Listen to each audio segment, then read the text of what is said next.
Hey everyone, it's me Brittany. In this video I want to teach you guys the basics of working with polymer clay. Some of you guys have maybe noticed I've started a new project called Mossy Willow Creations, and I basically hand make lots of really cool crystal and clay jewelry. And I've been having a lot of fun with this, and I've been posting it on Facebook and Instagram, and I've been getting a lot of questions on how I do this because a lot of people want to start making their own creations as well, and it's a lot of fun. So I thought that I would share with you guys how I do it. So basically, there is a lot to learn when doing this. It took me a good 3 weeks of research to figure out how to do everything right. So I really wanted to make these videos to provide you guys a lot of really good information so you don't have to like scramble around searching for a long time.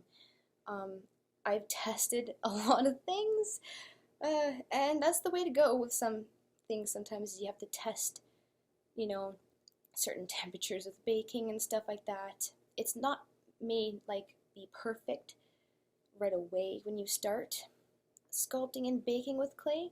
It may screw up a few times, so you're going to want to start with practice pieces before you jump right into making like really amazing pendants. So if you're really not that good in the beginning of it, don't give up.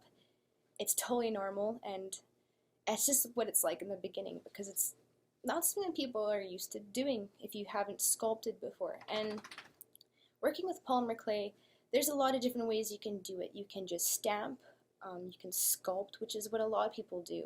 And sculpting is a really amazing art. Ever since I was really young, I really had a big passion for art, painting, drawing, pretty much anything.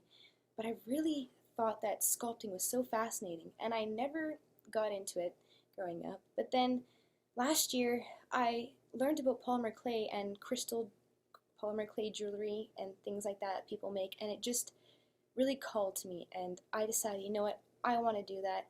I want to learn how to do this, and I want to express my art in this way. So that's what I did. I invested in a whole bunch of polymer clay tools and supplies, and it can be a little bit pricey in the beginning if you get like a whole bunch, like I did, because this was like a big project for me that I decided to start on. So if you just want to try to play around with it, it doesn't have to cost that much at all. So basically it's just, there's a few, well actually there's a lot, like I said, different things, but in this video I'm just gonna basically give you the basics of what you need to know. I will teach about how to sculpt and carve and different techniques on how to make different things on clay in different videos, but for now I'm just going to tell you like what kind of clay to use and how to bake it and stuff like that, because it's super important. So I use the brand Sculpey, and you can get it in little packages like this. For the colored ones particularly, you get it in small packages like this. This is brown, and then I have green right here. Personally, I don't use the colored ones. What I do is I use white clay, and I paint it after. So there's two options you can do here. You can use polymer clay that already have color in it like these ones, and you just mold it, bake it, done. It's already colored, you don't have to paint it. Or you can just use white clay and then paint it. Basically, the only difference that's going to happen is with that is, in my opinion, I think it's nicer to use white clay and then paint it because you get a lot more detail and texture, and you can really tweak it exactly how you want to add shading and stuff like that. But with these base colors, you know, you can paint it, but then kind of defies the whole purpose of getting colored clay, which can be a bit pricey. These little packets can be $3 to $7 depending on where you go. What I did was I went to an art store in my city here. I live in Canada, and I went to an art store and they had some good like carving tools and stuff like that, but the clay there was extremely pricey. And I was like, oh my god, and it was like a good sized box of white clay, and it was $200. And I was like, no way, man, I'm not doing that. So I had an intuitive feeling to go to Michael's craft store, which is a well-known craft store in Canada that has a lot of really good supplies for arts and crafts. And I thought, you know what? They might have clay there. I had a really good feeling just to go there. So I went there, and the exact same size box that they had for $200 at the art store, they had for $65, I believe it was, or 70 tops at Michael's. And I was really happy about that because, you know, if you haven't really made clay before and you're not really sure how it's going to work out, you don't really want to spend $200 on a box of clay. So that was really good. So if you want to get clay and you live in Canada and you know of a Michael store, definitely go there because they have a great selection of different color clays. There's Primo Sculpey, there's normal Sculpey. Sculpey is the best brand, the only one I've really used, and mostly everyone who uses Polymer clay uses Sculpey. I don't even know if there's another brand out there, but they're very good. And yeah, so what I do is, you have to obviously smush up the clay when you get it and mold it into a ball or whatever, and then carve it with certain tools and stuff like that. And I will teach you guys a bunch of really awesome tricks and tips in other videos about carving and stuff like that. So say you have a little piece that you made and you're going to go bake it. Now this clay does not air dry. You have to bake it in order for it to solidify. And when it's like not baked, it's completely different. It's all going to obviously be mushy, right? And so you can like mold it. And then when you bake it, it's going to be like rock hard. But the thing is with this is a lot of people have problems with is baking their pendants properly. A lot of people tend to bake their pendants in their kitchen oven, and this is a no-no. Do not do this because polymer clay has a lot of toxins in it. When you heat it up and you cook it, it releases a lot of toxins, and you do not want to be having that mixed up with your cooking ware, cooking utensils, pans, ovens, anything like that, because that's going to leach chemicals into your food. What I did was I got a toaster oven from Walmart, and I got one on sale for like $30, and it's fantastic. It has the bake setting, toast setting, all that stuff. So what you want to do is get one that has a bake setting. And each different kind of clay packet will tell you what temperature to bake it at. But this is the little catch here. They all have to tell you to cook at a very low timing because, they just obviously don't want you to burn your creation because it depends how thick your creation is. For example, if your creation is only like this thick, like it's so tiny, I don't know if you can see it, it's very, very, very thin, right? Then you only need to bake it for, I say like half an hour to an hour. It really depends on the clay. You don't want to underbake your clay. That's a big problem because you don't want to create a pendant or a piece for yourself or whatever you make and finish it, and then you're wearing it or whatever, and a little bit of pressure on it and it just breaks in half because the inside of it will not be cooked fully and it will still be kind of like soft inside and it won't solidify, so it won't break. So this is a really important factor. No matter what size actually you're using for clay, always have your oven on a low temperature. Like I said, it varies depending on the packet.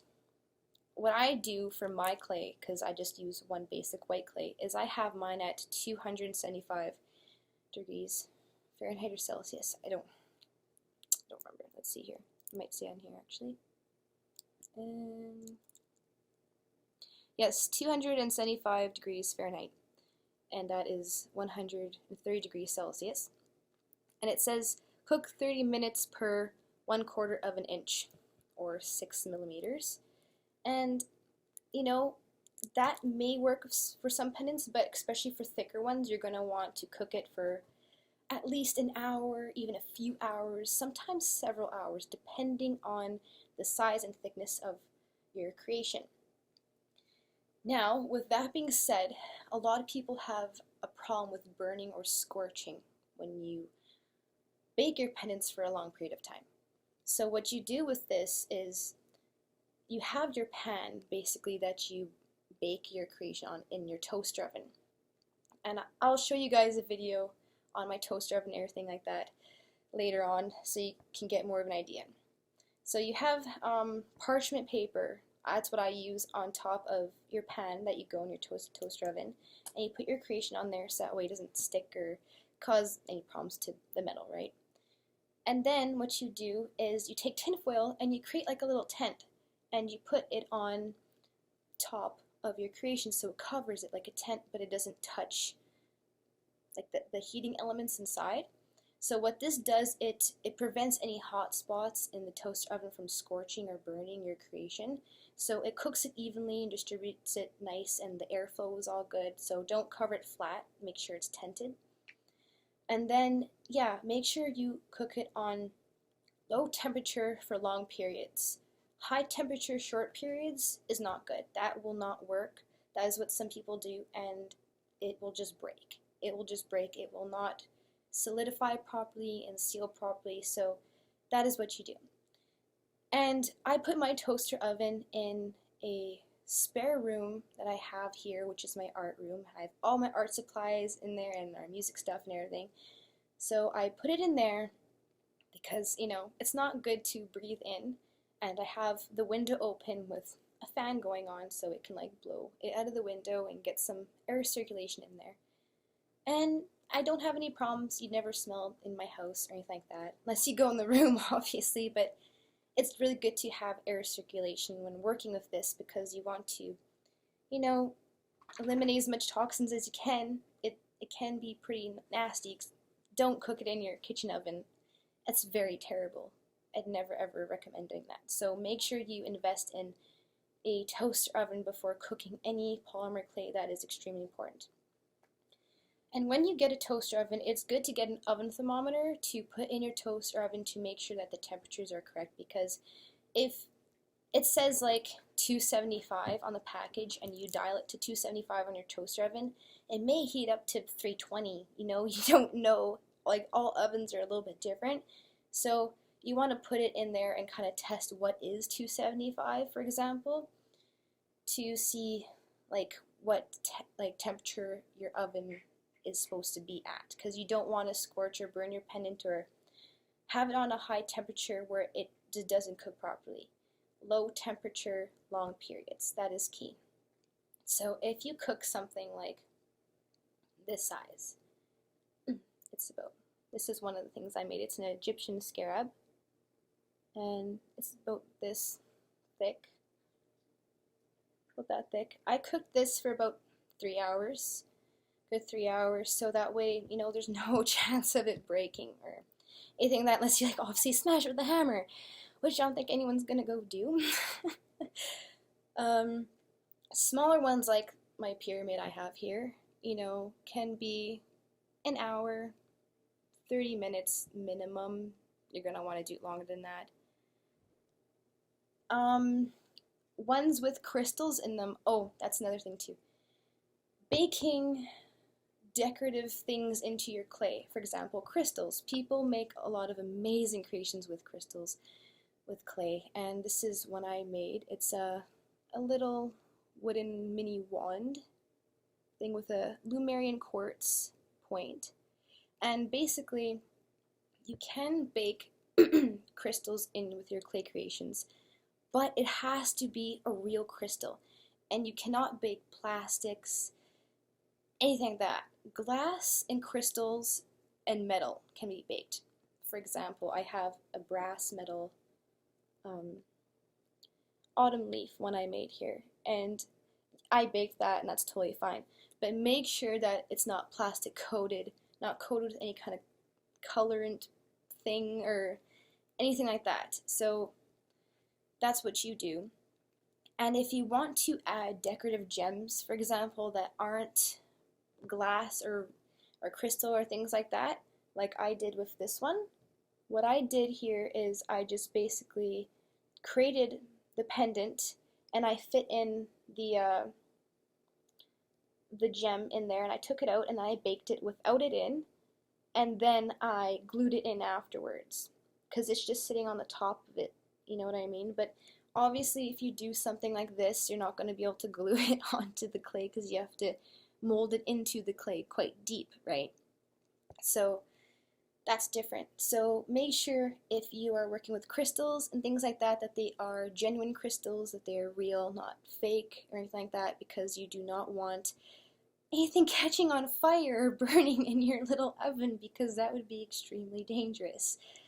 And if you do by chance ever get a fire, which I hope you do not, always make sure that you unplug your oven and keep the lid shut. Do not open it or try to do anything with that.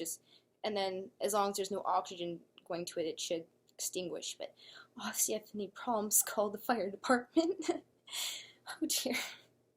I've had a few fires in my life, but not with clay, so you guys should be good. If I haven't had fires, you shouldn't. So yeah, there's lots of cool things you can add to your creations afterwards, after it's baked. So I guess I should probably say the steps. The step is getting clay, step 1. Step 2 is molding your creation. Step 3 is baking it, and then once it's baked, a good thing to do is when the timer goes off and you think your creation is baked enough, just let it sit in there with the lid or the door closed or open a little bit with a little ball of tinfoil so there's a little gap, and let it cool down slowly, because if you let your pendant cool down too quick, it can crack, and it gets all crumbly and like cracky on the outside, and you don't want that. You want it to cool down nice and slow. And yeah, just leave it in there for like, a few hours even. I'll bake, something like this for a good 3 hours, and then I'll leave it just to sit for another 2 hours until it's like completely cooled down to room temperature. And then I take it out and then I paint it, and I use acrylic paints. For this one I used metallic ones. As you can see, it's a little metallic-y. And yeah, I just hand paint it. And then I put varnish on it. That's very important to do if you're going to paint your creations, because you do not want it to like chip off or anything like that, the paint really easily, because you put a lot of hard work into sculpting them, baking them, and painting them. Like, this takes a lot of time and detail and patience, so you don't want to have it accidentally mess up or anything like that. So I varnish it right after the paint is done drying. And there are 2 different kind of varnishes you can use basically that will give 2 different kind of effects. I'll show you an example of that. Oh, you know what? Actually, I'll show you 3 examples. This is one without this is one without varnish on it. It's a druid stone. I put fake craft moss on it. That's like a cool thing because you can like glue onto your creations afterwards. So that's without, it's very dull looking, but I really like this one, and it's perfect just the way it is. And the paints I used were pretty high quality, so it's not really worried about chipping off. But with a lot of them I like to add varnish. And what you can do is add a matte varnish or a gloss varnish. They are going to give 2 completely different looks. So what I do is, before like you varnish any kind of pendants you may want to sell or give away or use for yourself, use test pieces. Make a few little test pieces, like something small like this. Just sculpt like little skulls or faces or just anything silly that you can think of, or just, it doesn't have to be anything special. It's just for test pieces. And then you bake them, see how long, what sizes need to be baked for your oven, and then practice painting them. There's lots of different techniques to paint them. I will make more videos about that as well. And then once that is done, you want to test out the different varnishes, because different varnishes will look good on different pendants. That's the thing. For example, I made my very first goddess pendant. It's a crystal goddess pendant. It's an Egyptian goddess with a red agate, and I used a gloss varnish, and I like it, but as you can see on the video, it's very glary, and in person it's not as glary, and in pictures it's like this too. But in person it's not nearly that intense. It's just because I guess lighting in the camera, but it adds like a shine to it big time. And I just went to Home Depot and got a gloss varnish in a can and varnished that. And it works fantastic. And that's going to be the glossy kind. And then a matte varnish, or matte, I don't know. Anyways, it's going to look like this. But keep in mind, I also used metallic paint for this, so it does look a little shiny. But a matte varnish is a lot less shinier. See what I mean? So that's matte varnish, and this is gloss varnish. So make sure that before you varnish your beautiful creation that you use the right one, because you don't want to, you know, have a pendant where it's way too glossy and reflective, and then it's just going to ruin it. Like, I probably would have preferred to use a matte varnish for this, but that was my first one. So, you know, it's all about learning experiences. You're going to mess up and make some mistakes and things like that through the process, but it's all good. You know, a lot of things that that you'll see as mistakes, people won't see as mistakes, and they'll love it. So, you know, and if, you know, that's all that matters, because we tend to judge ourselves way too much with the things we do, you know, so don't worry about it too much. If you want to start making polymer clay creations and you want to start sculpting and it's calling to you, then go for it 100%, you know, because I thought that I couldn't do this. I was like, oh my god, I'd never be able to make stuff like how people make. And you know what? I just started it because I was passionate about it, and I'm having a freaking blast. Like, honestly, I can't wait to wake up every morning to get my coffee table here set up with all my clay stuff and just start crafting all day, because I just love it. It makes me happy. I love to go to the crystal shops and handpick amazing different crystal points and crystal clusters and things like that that have beautiful energy to them that I think would help people. And then I just hand sculpt all these different kinds of things, and it's so much fun, you know, doing all this, and then having something that you create from your heart sent to someone on the planet, like on the other side of the world, and have that help them in their life just really makes me so happy. And I couldn't be happier doing this. Like, I had no idea that something like this would become such a big part of my life, and you know, I just went for it. So I have like so many people messaging me all the time, you know, asking me questions how to do this. So that's why I made this video, because I know that it would help a lot of people. And if you really wanted to do it, you just gotta do it. You just gotta go pick yourself up a little packet for $5 and just play around. You know, go get yourself a toaster oven. At Walmart they have tons. I don't ever shop at Walmart. I just saw a toaster oven there. So I did that. But you know, it worked out, and it works great. It's like Black & Decker or something like that, and it's fantastic. And it works perfectly. It works at 275 for me personally, and you know, you just create, you just experiment. There are tons of tutorials on YouTube on how to make simple little things if you're just starting out. I will make a ton of videos in the future on how to make different little things. You can make little hobbit houses. I made a little hobbit house because I am a hardcore Lord of the Rings nerd. And you know, an autumn leaf. You can make anything. You can make little video game characters. You can make anything. You know, it's absolutely endless, and you can add crystals to it.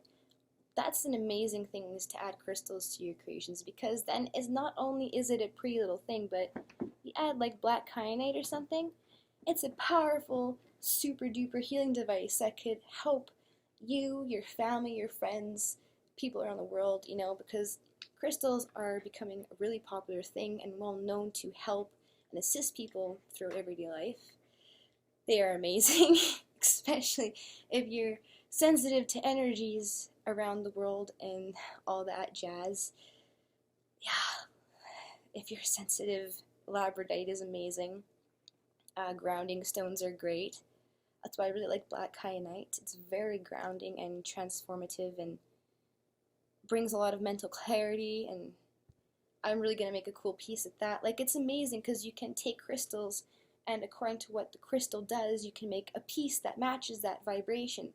It's just amazing. Like, art is in everything, and this is just such a beautiful thing to do. And if you really want to do this, and just go for it, and if you start making creations, share them with me. I'd love to see the things that you make because it's amazing. You can do anything with this stuff, man. It's awesome. So yeah, I think that's basically it.